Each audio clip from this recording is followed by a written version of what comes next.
আসসালামু আলাইকুম। সুপ্রিয় শিক্ষার্থী বন্ধুরা, তোমরা সবাই কেমন আছো? নিশ্চয়ই ভালো আছো।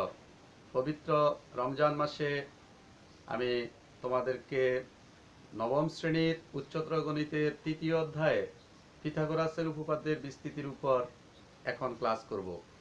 গত ক্লাসে আমি অষ্টম শ্রেণীর পিথাগোরাসের উপপাদ্যের প্রমাণ শিখিয়েছিলাম। তোমরা জানো, সমকোণী ত্রিভুজের উপর পিথাগোরাস উপপাদ্য প্রদান করেছিলেন। তিনি বলেছিলেন সমকোণী ত্রিভুজের অতিভুজের উপর অঙ্কিত বর্গ উহার অপর দুই বাহুর উপর অঙ্কিত বর্গক্ষেত্রদ্বয়ের সমষ্টির সমান। এখন সমকোণী ত্রিভুজ কিভাবে তৈরি হয় দেখবে। সেখানে একটি বাহুর উপর আরেকটি বাহু লম্বালম্বিভাবে দণ্ডায়মান রয়েছে, অর্থাৎ লম্বের ধারণা রয়েছে। লম্ব সমকোণী ত্রিভুজে আছে বিধায় পিথাগোরাসের এই উপপাদ্যটি সেখানে প্রযোজ্য ছিল। অর্থাৎ সমকোণী ত্রিভুজের ক্ষেত্রে লম্ব একটি মূল কনসেপ্ট। এখন পিথাগোরাসের উপপাদ্যের বিস্তৃতি যখন আমরা আলোচনা করব, তখন ওই লম্বের আমাদের প্রয়োজন হবে। লম্ব উপাদানটিকে কাজে লাগাতে হবে এই বিস্তৃতির উপপাদ্য প্রমাণ করার সময়। এই কারণে আমি আগে তোমাদেরকে, অর্থাৎ পিথাগোরাসের উপপাদ্যের বিস্তৃতিমূলক উপপাদ্যগুলো শিখাতে হলে আগে লম্ব অভিক্ষেপ এই ধারণাটি তোমাদেরকে দিতে হবে। আসো বন্ধুরা, আমরা লম্ব অভিক্ষেপ কি জিনিস এটি নিয়ে একটু আলোচনা করি, আমরা বুঝার চেষ্টা করি। যদি প্রথমে লম্ব অভিক্ষেপ ভালো করে না বুঝো, তাহলে আমরা পিথাগোরাসের উপপাদ্যের বিস্তৃতির প্রমাণ আসলে বুঝাতে পারবো না। সেজন্য লম্ব অভিক্ষেপ নিয়ে প্রথমে কথা বলতে হবে। দেখো, লম্ব অভিক্ষেপ শব্দটাকে যদি প্রথমে একটু বিশ্লেষণ করি, মূল কনসেপ্টে যাওয়ার আগে শুধু শাব্দিকভাবে অর্থ বুঝো। অভিক্ষেপ মানে আমরা বলতে পারি ছায়া। এখন লম্ব অভিক্ষেপ মানে ছায়াটা কেমন? কোনো বস্তুর উপর যদি কোনো আলোকপাত লম্বালম্বিভাবে করা হয়, তখন ওই বস্তুটি ভূমিতে যে ছায়া ফেলবে, ওই বস্তুর ছায়া ভূমিতে যতটুকু পড়বে, ওই ভূমির ওই ছায়াটুকুর দৈর্ঘ্যই হচ্ছে সেই বস্তুর লম্ব অভিক্ষেপ। বাস্তব উদাহরণ শুনো। মধ্যাহ্ন সময়ে মানে একদম দুপুর 12টা বাজে, যখন সূর্যরশ্মি একেবারে লম্বালম্বিভাবে কিরণ দেয়, আমার মাথার উপর যখন সূর্য একেবারে লম্বভাবে থাকে, তখন ভূমিতে মাটিতে আমার যে ছায়াটা পড়বে, সেটি হচ্ছে আমার লম্ব অভিক্ষেপ। এখন শর্ত হচ্ছে বস্তুর উপর লম্বভাবে কিরণ দিতে হবে আর আলোকপাত করতে হবে, তখন যে ছায়াটা হবে সেটা। আচ্ছা, এখন আমরা এটাকে জ্যামিতিক চিত্র দিয়ে লম্ব অভিক্ষেপের ধারণাটা দিতে পারি। এই জন্য আমি কয়েকটি ছবি তোমাদের বোঝার সুবিধার্থে কয়েকটি ছবি এঁকে রেখেছি। আমরা এই ছবিগুলো থেকে লম্ব অভিক্ষেপের ধারণাটা আগে বুঝে নিই। দেখো, লম্ব অভিক্ষেপ বুঝাতে গিয়ে আমি দুই রকমের উপাদান নিয়েছি। একটি হলো বিন্দু, একটি হলো রেখা। বিন্দুর লম্ব অভিক্ষেপ থাকবে, রেখার লম্ব অভিক্ষেপ থাকবে। এখন বিন্দুর লম্ব অভিক্ষেপ কি হবে বন্ধুরা, একটু খেয়াল করে দেখো। ছবিতে এখানে এই যে ছবিটা দেখতে পাচ্ছ, এই ছবিতে এটি একটি বিন্দু। এই বিন্দু থেকে আমি এটাকে ধরলাম ভূমি। এই ভূমির উপর আমি কল্পনা করলাম যে এখানে এই আমার কলমটা, এই কলমটার অগ্রভাগ হচ্ছে, তুমি ধরে নাও মার্কার পেনের অগ্রভাগ হচ্ছে একটা টর্চ লাইট। এটা টর্চ লাইটের একটা আলো দিচ্ছে। আমি এই টর্চ লাইটটিকে এই বিন্দুর উপর লম্বভাবে ধরলাম। লম্বভাবে ধরলে আলোকপাত করতেছে, এই টর্চ লাইটের আলো বিন্দুর উপর পড়েছে এবং টর্চ লাইটটি লম্বভাবে ধরা আছে। তাহলে এই আলোটার, এই বিন্দুটার এই ছায়া, আলো পড়ার কারণে, তুমি তো জানো আলো সরল রেখায় গমন করে, আলো অস্বচ্ছ বস্তুর ভিতর দিয়ে যেতে পারে না। এখন এটা একটা অস্বচ্ছ বস্তু ধরো, তাহলে এই বিন্দুর একটা ছায়া পড়বে ভূমিতে। তো বিন্দুর ছায়া যখন এই ভূমিতে পড়বে, তখন একটা বিন্দু আকারেই ভূমির মধ্যে ছায়াটা আসবে। অর্থাৎ একটা বিন্দুর লম্ব অভিক্ষেপ হচ্ছে ভূমিতে আরেকটা বিন্দু। তো এখন এই বিন্দুটার আরেকটা বিন্দু আমি কিভাবে সিলেক্ট করলাম, অর্থাৎ এই লম্বভাবে কিরণ দেওয়ার কারণে এটা এই বিন্দু থেকে ভূমির উপর একটা লম্ব আঁকতে হবে। লম্ব এঁকে ওই লম্বটা ভূমিতে, ওই লম্বের পাদবিন্দু যেটি ভূমিতে যেই বিন্দুতে স্পর্শ করবে এটার নাম হচ্ছে পাদবিন্দু। এই লম্বের পাদবিন্দু অর্থাৎ বিন্দু থেকে কোনো রেখার বহিস্থ কোনো বিন্দু থেকে ওই রেখার উপর যদি লম্ব টানা হয়, তো লম্বটা ভূমিতে যেই বিন্দুতে স্পর্শ করবে সেটি হচ্ছে লম্বের পাদবিন্দু। আর এই লম্বের পাদবিন্দুটি হচ্ছে বিন্দুর লম্ব অভিক্ষেপ। অর্থাৎ লম্বালম্বি ভাবে দিলে এটা ছায়াটা ডাইরেক্ট বিন্দু লম্বভাবে গিয়ে ভূমিতে আরেকটা বিন্দুর ছায়া দিবে। এজন্য বিন্দুর লম্ব অভিক্ষেপ হচ্ছে বিন্দু। সোজা সহজ কথা হচ্ছে বিন্দুর লম্ব অভিক্ষেপ একটি বিন্দু। লম্ব অভিক্ষেপ সবসময় কোথায় কল্পনা করতে হবে? ভূমিতে। আচ্ছা, কারণ ছায়া ভূমিতে পড়ে, তো ভূমিতেই লম্ব অভিক্ষেপ খুঁজে নিবে। লম্ব অভিক্ষেপে লম্ব অভিক্ষেপকে তুমি ভূমি ছাড়া অন্য কোনো জায়গায় খুঁজতে যেও না। আচ্ছা, এইবার বিন্দু, এইটা গেল বিন্দুর লম্ব অভিক্ষেপের ধারণা।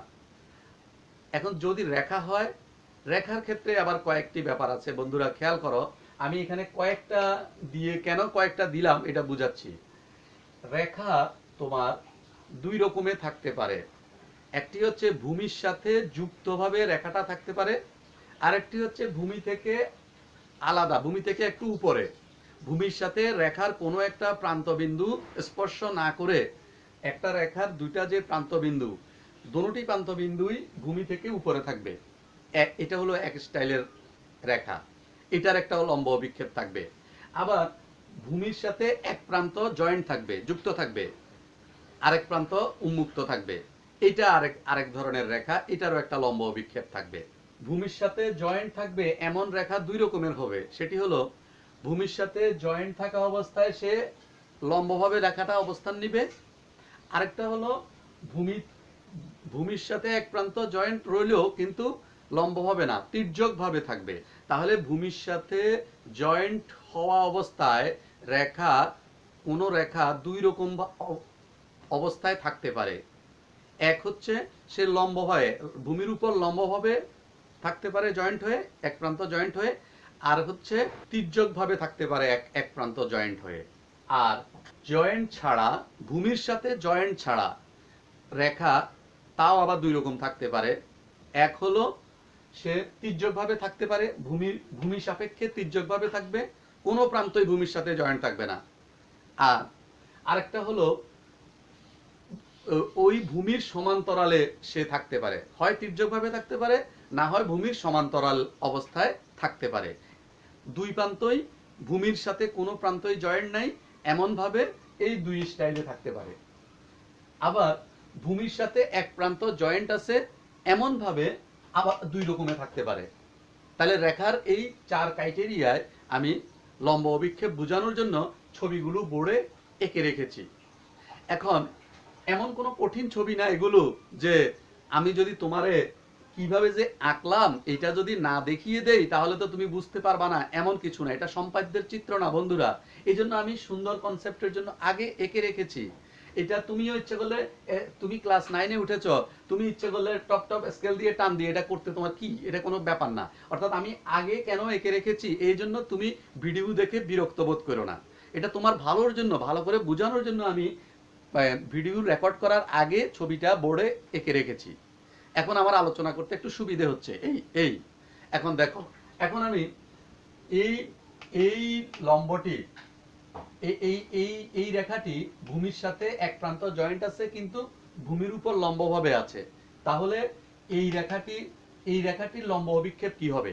অর্থাৎ ভূমির উপর কোনো একটি রেখা যদি লম্বভাবে থাকে তখন সে তার লম্ব অভিক্ষেপ কি হবে? আমি একটু প্র্যাকটিক্যাল উদাহরণ দিয়ে দেখাই। আবার মনে করো এটা আমার টর্চ লাইট, আমি এখন এইভাবে এটার উপরে ধরলাম, এটার উপরে টর্চ লাইটটা ধরলাম লম্বভাবে, আলো দিচ্ছে লম্বভাবে। তাহলে এই রেখাটির ছায়া ভূমিতে কোনো ছায়া থাকবে না, কারণ এটা নিজেই লম্ব। তাহলে ছায়াটা আর কোথাও প্রতীয়মান হবে না। তার মানে পাদবিন্দু যেটি, ওই পাদবিন্দুই হচ্ছে এই লম্ব রেখার লম্ব অভিক্ষেপ। অর্থাৎ ভূমির উপর লম্বালম্বি ভাবে দণ্ডায়মান কোন রেখার লম্ব অভিক্ষেপের দৈর্ঘ্যের মান হচ্ছে 0, বিন্দুর কোনো দৈর্ঘ্য নেই, আমরা এই জন্য এটাকে 0 বলছি। তাহলে এই এই রেখা, এটার কথা পাবো তির্যক ভাবে যেটি, এটার কথা এবার চিন্তা করো। তির্যক ভাবে যে রেখাটি ভূমির সাথে এক প্রান্ত জয়েন্ট আছে, তাহলে তার লম্ব অভিক্ষেপ কি হবে? আবার বলছি, প্রান্ত ভূমির সাথে যেহেতু জয়েন্ট তির্যক ভাবে, তাহলে এক প্রান্ত তো তার ভূমির সাথে জয়েন্টই রয়ে গেল। এমনিতে যে কোনো রেখার উপর লম্বভাবে যখন তুমি কিরণ দিবে, তখন ছায়াটা যখন ভূমিতে আসবে, তখন তার দুই প্রান্ত থেকে লম্বালম্বি ভাবে ছায়াটা ভূমিতে আসবে। তাহলে ওই রেখার দুই প্রান্ত বিন্দু থেকে ভূমিতে লম্ব আঁকতে হবে। ভূমিতে লম্ব আঁকলে তখন ভূমির মধ্যে যতটুকু জায়গা ভিতরে দখল করে থাকবে, ওইটুকুই হবে ওই রেখার লম্ব অভিক্ষেপের দৈর্ঘ্য।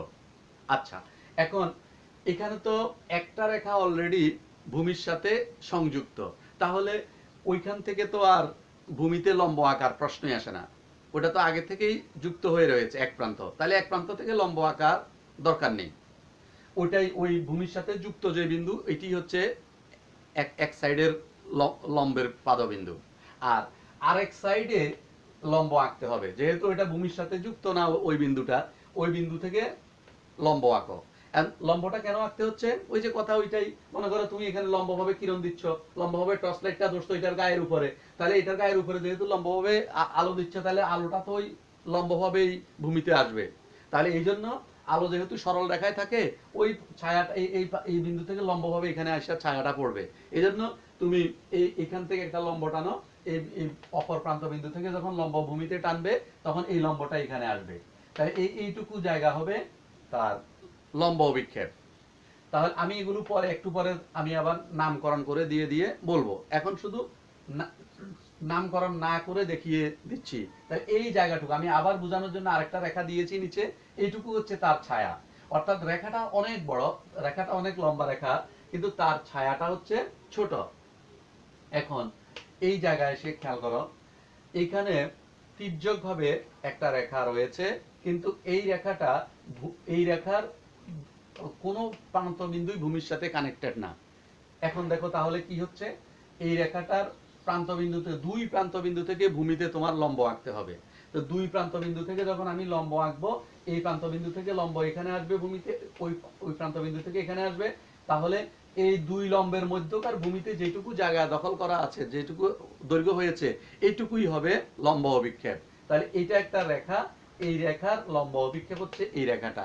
আমি নামকরণ করে এবার বুঝিয়ে দিচ্ছি আবার। এখন দেখো এখানে যে এই রেখাটা, এটা হচ্ছে ভূমি, আর এটা আরেকটা রেখা, এটারও দুই প্রান্ত বিন্দু ভূমি থেকে ভূমির সাথে যুক্ত নেই, কিন্তু ভূমির সমান্তরালে আছে। আগেরটা ছিল তির্যক ভাবে, এটা হচ্ছে সমান্তরাল ভাবে থাকাতে আমি আবার যখন এখানে যখন টর্চ লাইট এভাবে ধরবো লম্ব ভাবে, এটা তখন কি কিরণ যখন দেখি এখানে যখন আলো পড়বে, তখন ছায়াটা ভূমিতে পড়বে। তো ভূমিতে পড়তে গেলে এখান থেকে এই প্রান্তবিন্দু থেকে লম্ব আঁকো, ওই প্রান্তবিন্দু থেকে লম্ব আঁকো, তাহলে দেখা যাবে যে এই দুই প্রান্তবিন্দু, এই রেখাটা যতটুকু ছিল, এই ছায়াটাও ঠিক ততটুকুই হয়ে গেছে। অর্থাৎ সমান্তরাল হওয়ার কারণে ওই লম্ব অভিক্ষেপের দূরত্ব, লম্ব অভিক্ষেপের দৈর্ঘ্য মূল রেখার সমান। যেই রেখার লম্ব অভিক্ষেপ আমি আঁকতে চাচ্ছি, যেহেতু এই রেখাটা ভূমির সমান্তরালে অবস্থিত ছিল, এই কারণে ছায়াটাও ওই রেখার সমান। অর্থাৎ যদি সমান্তরালভাবে ভূমির সমান্তরাল কোনো রেখার লম্ব অভিক্ষেপ, আমরা লম্ব অভিক্ষেপের দৈর্ঘ্য জানতে চাই, তাহলে বলতে হবে যে ওই রেখার সমানই হবে। সমান্তরাল রেখার মূল কথা হচ্ছে সমান্তরাল রেখার লম্ব অভিক্ষেপ এরা সমান থাকবে, রেখা যদি সমান্তরাল হয়। আর যদি তির্যক হয়, তাহলে লম্ব অভিক্ষেপটা ছোট হবে। যেই মাত্রায় তির্যক সেই মাত্রায় ছোট। অর্থাৎ এখানে কোনটা যদি একদম বেশি খাড়া খাড়া থাকে, তাহলে আর বেশি ছোট হয়ে যাবে। একটু বেশি হেলানো থাকলে ছায়াটা একটু লম্বা হবে, লম্ব অভিক্ষেপ একটু বড় হবে। আশা করি লম্ব অভিক্ষেপের ধারণাটা বুঝেছ। আমি এবার একটু নামকরণ দিয়ে বুঝিয়ে বলি। দেখো, এই বিন্দুটাকে, এই ভূমিটাকে যদি আমি এবি ধরি, ধরো এবি একটা ভূমি, পি যদি একটা বিন্দু হয়, এই পি বিন্দুর লম্ব অভিক্ষেপ এখানে যদি আমি পি ডট যদি একটা লম্ব আঁকি পি বিন্দু থেকে, তাহলে পি ডট হচ্ছে তার পাদবিন্দু। এখন এই পি ডট হচ্ছে এই পি বিন্দুর লম্ব অভিক্ষেপ।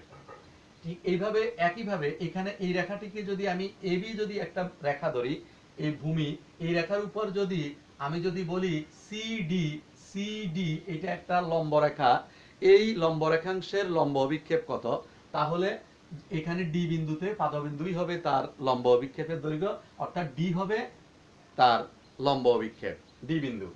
আর একইভাবে এখানে আমি যদি আবার এবি যদি একটি রেখা, ভূমি রেখা ধরি, আর এখানে যদি সিডি, সিডি, সিডি এটা যদি আমি একটা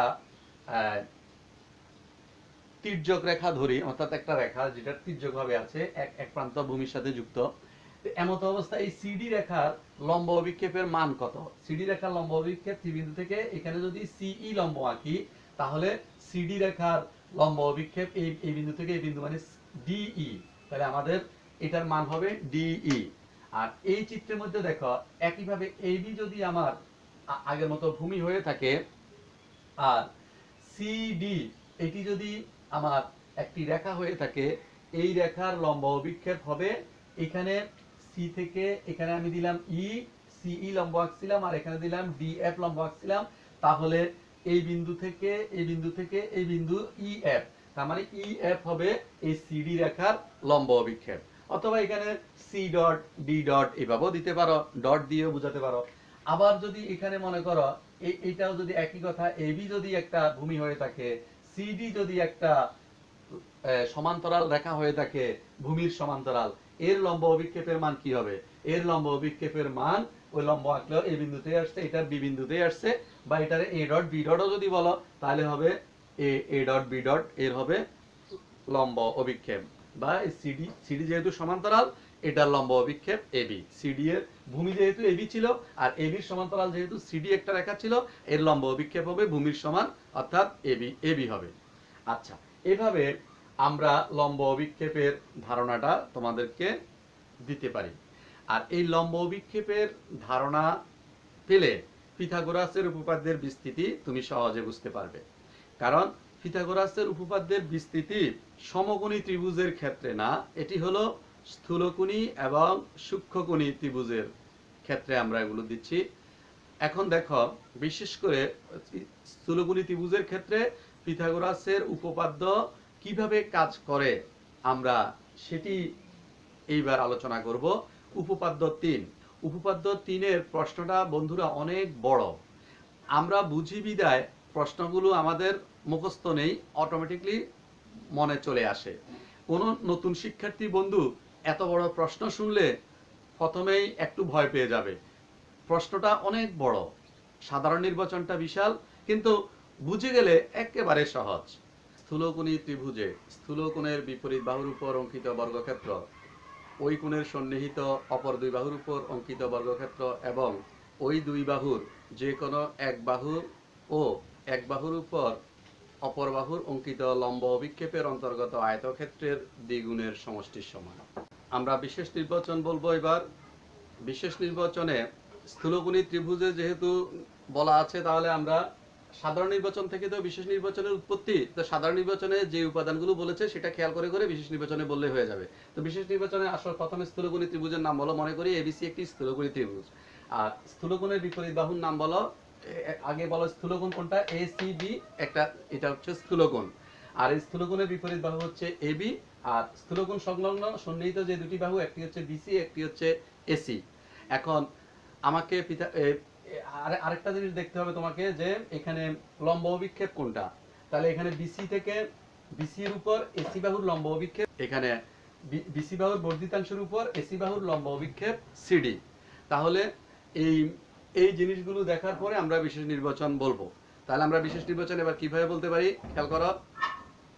মনে করি এ বি সি একটি স্থূলকোণী ত্রিভুজ, যেখানে এ সি বি কোণ স্থূলকোণ এবং স্থূলকোণ সংলগ্ন দুটি বাহু এসি এবং বিসি, বিসি বাহুর বর্ধিতাংশের উপর এসি বাহুর লম্ব অভিক্ষেপ। আবার বলছি, বিসি বাহুর বর্ধিতাংশ বিডি এর উপর এসি বাহুর লম্ব অভিক্ষেপ সিডি।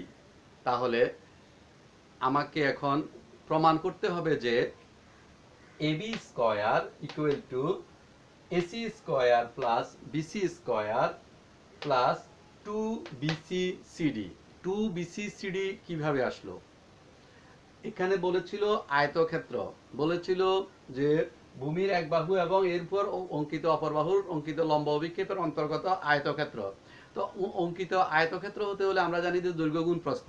তাহলে এখানে বিসি কে আমরা দৈর্ঘ্য ধরি, সিডি কে প্রস্থ কল্পনা করে, তাহলে এখানে একটা আয়তক্ষেত্র কল্পনা তৈরি করতে পারি যে বিসি ইন্টু সিডি। আর ওখানে বলেছিল এই আয়তক্ষেত্রের দ্বিগুণের সমষ্টির সমান। তো আয়তক্ষেত্রের দ্বিগুণ বলাতে বিসি ইন্টু সিডি এর আগে 2 লাগবে, এই জন্য 2BC ইন্টু সিডি। আর সমষ্টির সমান বলাতে সবগুলোর মধ্যে যোগ চিহ্ন লাগবে।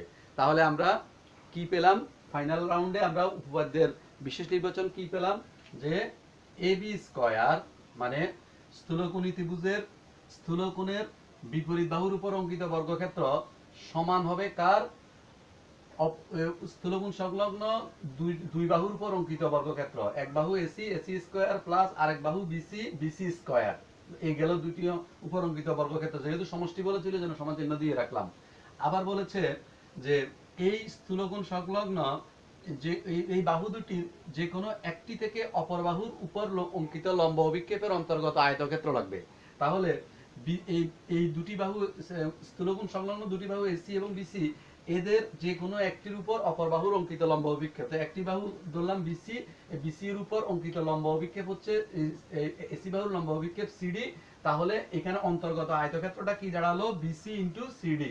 একটা বাহু বিসি ধরলাম আর একটা বাহু সিডি ধরলাম, এটা দৈর্ঘ্য ধরলাম, এটা প্রস্থ ধরলাম আয়তক্ষেত্রের। তাহলে দাঁড়ালো কি?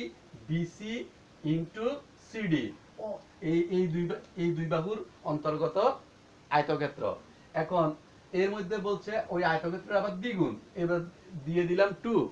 আর এরপরে বলছে সমষ্টির সমান, সমষ্টি বলছিল এই জন্য সমান দিলাম, এখানেও দিলাম, এখানেও দিলাম সমান। সমষ্টির এবার সমান বলছে এই জন্য এই সমান দিলাম। যদিও আমি আগে দিয়েছি, মানে এখন দিলাম, মনে করতে হবে। তাহলে সূত্রটা দাঁড়ালো এমন যে AB square equal to AC square plus BC square plus 2BC CD। আশা করি বন্ধুরা বিশেষ নির্বাচন বুঝতে পেরেছ। এখন আমরা এইবার এটাকে প্রমাণ করার জন্য আমরা এখানে প্রমাণ বলবো। তাহলে আমি প্রমাণে কি বলতে পারি? প্রমাণ, ধরো আমি একটু প্রমাণ এখন আলোচনা করছি। এখন প্রমাণে এখানে ত্রিভুজ, এখানে দুইটা, একটা সমকোণী ত্রিভুজ হচ্ছে ABD আর একটা হচ্ছে ADC। এখন দেখো সমকোণী ত্রিভুজ কিভাবে হলো সেটা একটু বলে যেতে হবে। প্রথমে প্রমাণে এসে যুক্তিতে বলবা যেহেতু বিসি এর বর্ধিতাংশ বিডি এর উপর, বিসি এর বর্ধিতাংশের উপর এসি বাহুর লম্ব অভিক্ষেপ সিডি, অর্থাৎ এখানে এডি লম্ব, বিডি এর উপর এডি লম্ব, সুতরাং ABD এটা একটি সমকোণী ত্রিভুজ। এখানে লম্ব অভিক্ষেপ আঁকার কারণেই সমকোণী ত্রিভুজের অস্তিত্ব আমরা খুঁজে পেয়েছি।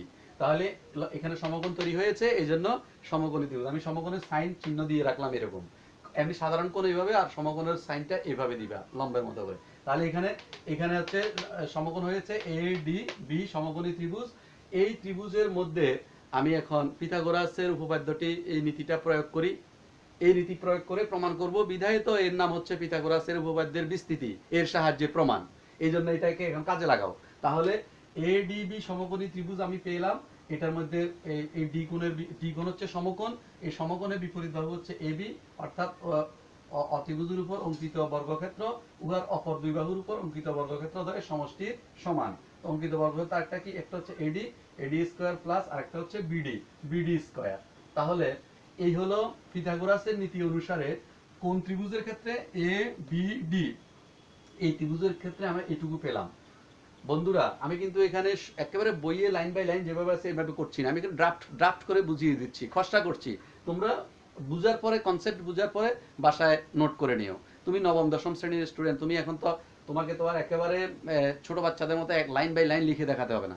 এখন এবার AD square equal two AD square plus BD square আমরা এখান থেকে পেলাম।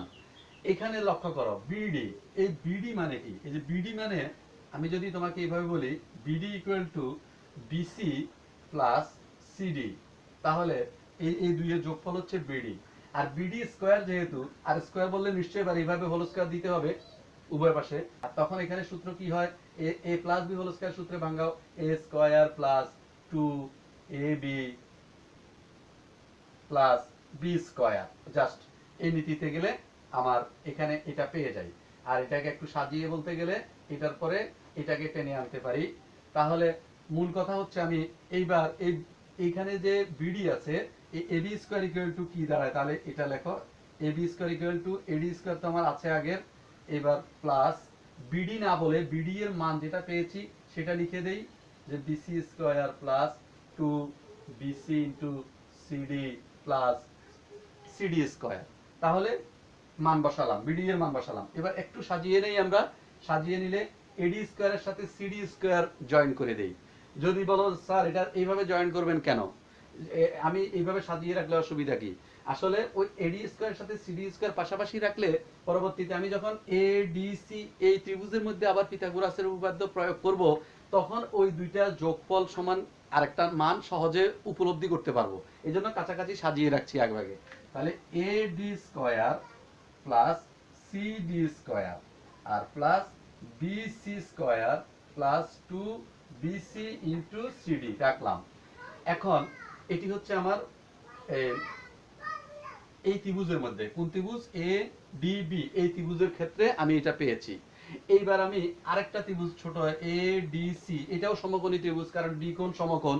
তাহলে এই ত্রিভুজের মধ্যে কি পাই, এটা আমরা এখানে একটু লিখি। তাহলে এডিসি ত্রিভুজে ডি কোণ এডিসি কোণ সমকোণ, এর বিপরীত অতিভুজ হচ্ছে এসি বাহু এসি। তাহলে পিথাগোরাসের উপপাদ্য অনুসারে এখানেও পাই ঠিক একই কথা, যে এসি স্কয়ার ইকুয়াল টু অপর দুই বাহু এডি এবং সিডি, তাহলে এডি স্কয়ার প্লাস সিডি স্কয়ার। এটা পাই হচ্ছে এই এসিডি ত্রিভুজের ক্ষেত্রে। তোমরা এখানে লিখে নিও ত্রিভুজ এসিডি এ ডি কোণ এসিডি কোণ সমকোণ, সুতরাং পিথাগোরাসের নীতি অনুসারে এটা হয়। এখানেও লিখে নিবা ত্রিভুজ এ বি ডি, ত্রিভুজে এ ডি বি কোণ সমকোণ আর এ বি অতিভুজ, সুতরাং পিথাগোরাসের নীতি অনুসারে এটা হয়। এইভাবে লিখে নিবা, ওই কথাটুকু আমি লিখিনি। এখন দেখো এসি স্কয়ার ইকুয়াল টু পেলাম এডি স্কয়ার প্লাস সিডি স্কয়ার। এবার তোমরা এখানে মান বসিয়ে দাও, এডি স্কয়ার প্লাস সিডি স্কয়ার মানে হচ্ছে এসি স্কয়ার। তার মানে আমি এখানে এখন বলতে পারি যে AC square plus BC square plus two BC into CD. তাহলে বন্ধুরা আমরা যেটা প্রমাণ করতে চেয়েছিলাম অবশ্য লাস্টে, যে AB square equal to AC square plus BC square plus two BC into CD, যেটা আমার সাথে এই যে এটা যে আমার বিশেষ নির্বাচনে আমি বলেছিলাম যে এটা প্রমাণ করতে চাই, এই প্রমাণটা আমি এখন করতে পেরেছি। তার মানে এটা প্রমাণ হয়ে গেছে, যে প্রমাণিত। জিনিসটি উপলব্ধি করতে পারলে একদম সহজ, কিন্তু সাধারণ নির্বাচন প্রথম শুনতে মনে হবে যেন বিশাল কঠিন, মোটেই কঠিন না। শুধুমাত্র লম্ব অভিক্ষেপের ধারণা ভালো করে বুঝতে পারলে, এখানে লম্ব অভিক্ষেপ কিভাবে আসলো তাহলে পেরে যাবা। অর্থাৎ লম্ব অভিক্ষেপ তৈরি করেই তো তুমি সমকোণী ত্রিভুজের উৎপত্তি ঘটাবা। সমকোণী ত্রিভুজের যদি উৎপত্তি ঘটাতে না পারো চিত্রের মধ্যে, তাহলে তো তুমি পিথাগোরাসের নীতি কাজে লাগাতে পারবা না। তার মানে এটা হবে না। সেজন্য মূল ধারণাটা হচ্ছে লম্ব অভিক্ষেপ, যাকে ইংরেজিতে আমরা বলি অর্থোগোনাল প্রজেকশন। এখন এই উপপাদ্যটি নিশ্চয়ই তোমাদের এখন বুঝে এসেছে, আশা করি বুঝবে। বাসায় তোমরা যদি বই খুলে প্র্যাকটিস করো, দেখবে এখন তোমার কাছে অনেক সহজ মনে হবে। তো ইনশাল্লাহ চর্চা করো এবং লিখে স্কুল খোলা গেলে টিচারকে দেখাবা, এই আশাবাদ ব্যক্ত রেখে। এবং পরবর্তী এই অধ্যায়ের পরবর্তী আরো যে জ্যামিতিগুলো আছে এগুলো আমি আলোচনা করব আরেকটা ক্লাসে। সবাই ভালো থাকো, আল্লাহ হাফেজ।